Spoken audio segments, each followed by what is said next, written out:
ప్రధానమంత్రి నరేంద్ర మోడీ గారు నిన్న హైదరాబాద్లో మాట్లాడుతూ ఇవాళ ప్రజలందరూ కూడా పెట్రోలు, డీజిలు, ఎరువులు అన్నీ కూడా వాడకం తగ్గించాలి, వర్క్ ఫ్రమ్ హోమ్ చేయాలి, కోవిడ్ టైంలో ఎట్లయితే ఉండాలో ఆ పద్ధతుల్లో మీరు మారాలని చెప్తా ఉన్నాడంటే ఈ ప్రభుత్వం యొక్క డొల్లతనం అనేది స్పష్టంగా అర్థమవుతూ ఉంది.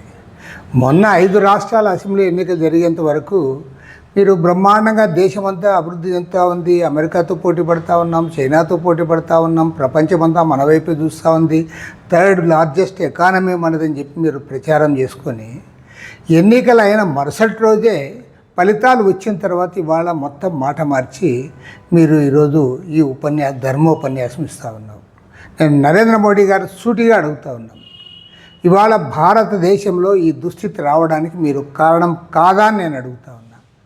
అమెరికాకు టోటల్గా సరెండర్ అయిపోయారు, ఇజ్రాయెల్ని ఫాదర్ నేషన్ అని చెప్పి పొగుడుతూ దాన్ని సంకనాకారు.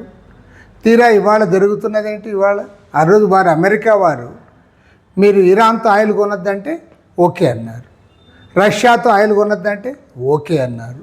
ఇవాళ ఏమంటా ఉన్నారు, ఆయిల్ లేదు కాబట్టి మీరు వాహనాలు యూజ్ చేయొద్దండి అంటారు, ఎరువులు లేవు కాబట్టి పంటలు పండించొద్దని చెప్తా ఉన్నారు. కాబట్టి ఏమంటే ఇవాళ స్పష్టంగా దీనికి అంతటి కూడా ఈ దుస్థితికి కారణము ఈ నరేంద్ర మోడీ ప్రభుత్వము, మీరు అనుసరించిన విధానాలు, మీరు అమెరికాకు పూర్తిగా లొంగిపోయారు, దాని పర్యవసానంగానే ఇవాళ ఈ పరిస్థితి వచ్చింది. కాబట్టి ఏమంటే స్పష్టంగా చెప్తా ఉన్నాం, ఈ ప్రభుత్వము అనుసరిస్తున్న ఆర్థిక రాజకీయ విధానాల ఫలితంగా, విదేశాంగ విధానం ఫలితంగా ఇవాళ భారతదేశంలో ఉన్న కోట్లాది మంది ప్రజలందరూ కూడా ఇవాళ ఇబ్బందులు పోయే పరిస్థితి వచ్చింది. ఇవాళ పెట్రోల్ లేక, డీజిల్ లేక, చివరికి పంటలు పండించడానికి ఎరువులు కూడా సక్రమంగా సరఫరా చేయలేని పరిస్థితి వస్తే దేశంలో ఉన్న 146 కోట్ల మంది జనాభా ఏ రకంగా నివసించాలి, ఏ రకంగా అభివృద్ధి చెందాలో దానికి ప్రభుత్వం సమాధానం చెప్పాలి. ఇవాళ ఈ ప్రభుత్వం లొంగుబాటుతనం ఫలితంగానే ఇవాళ ఈ పరిస్థితి వచ్చింది. అన్ని విషయాల్లో కూడా మీరు అమెరికాకు లొంగిపోయారు, దేశాన్ని అవమానించిన, ప్రధానమంత్రిని అవమానించిన, ఏ ఒక్క అంశంలో కూడా మీరు మాట్లాడిన పాపాన పోలే. ఇవాళ మొన్న వెనిజులా పైన వారు దాడి చేసి వారి అధ్యక్షుని తీసుకొని వచ్చి మాట్లాడు.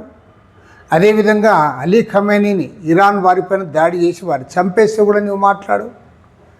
పదే పదే వత్తాసు పలికి వారికి సరెండర్ అయ్యి ఇవాళ ఈ దేశంలో ఈతి బాధలకంతా మీరే కారణమవుతూ ఉన్నారు. వీటిపైన జాతికి క్షమాపణ చెప్పాలి. ప్రధాని నరేంద్ర మోడీ జాతికి క్షమాపణ చెప్పాలి. ఆల్ పార్టీ మీటింగ్ పెట్టాలి, పార్లమెంట్ సమావేశాలు ఏర్పాటు చేయాలి. ఈ దేశంలో ఆర్థిక సంక్షోభం నెలకొన్న నేటి పరిస్థితుల్లో వీటన్నిటిపైన కూడా చర్చ జరగాలని చెప్పి సిపిఐ తరఫున డిమాండ్ చేస్తున్నాం.